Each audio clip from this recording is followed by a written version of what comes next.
Now to Dictionary Corner. Joe, what have you got for us?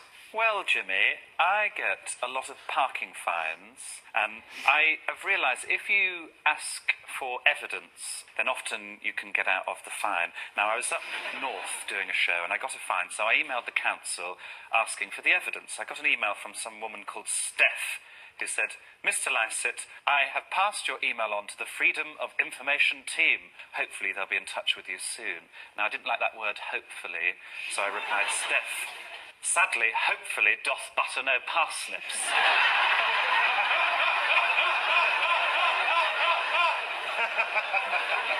Can I have an email address for the person you have contacted? My lawyers would like to contact them directly. You have been very helpful, and hopefully you won't get caught up in the forthcoming.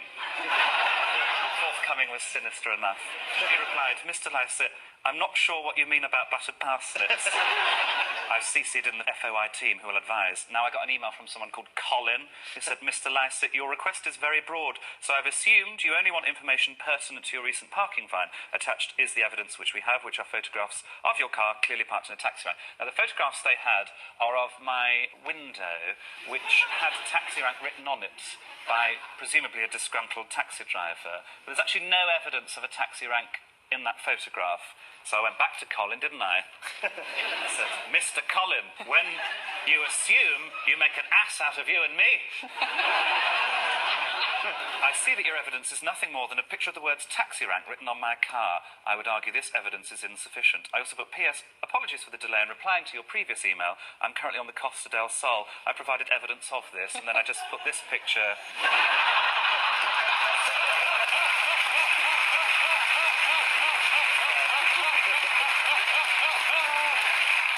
He said, "Mr. Lycett, in order to reverse the fine, you will need to provide evidence that your vehicle was not in a taxi rank." So I said, "Oh, Mr. Colin, evidence supplied. I was actually parked on the moon, as you can see clearly."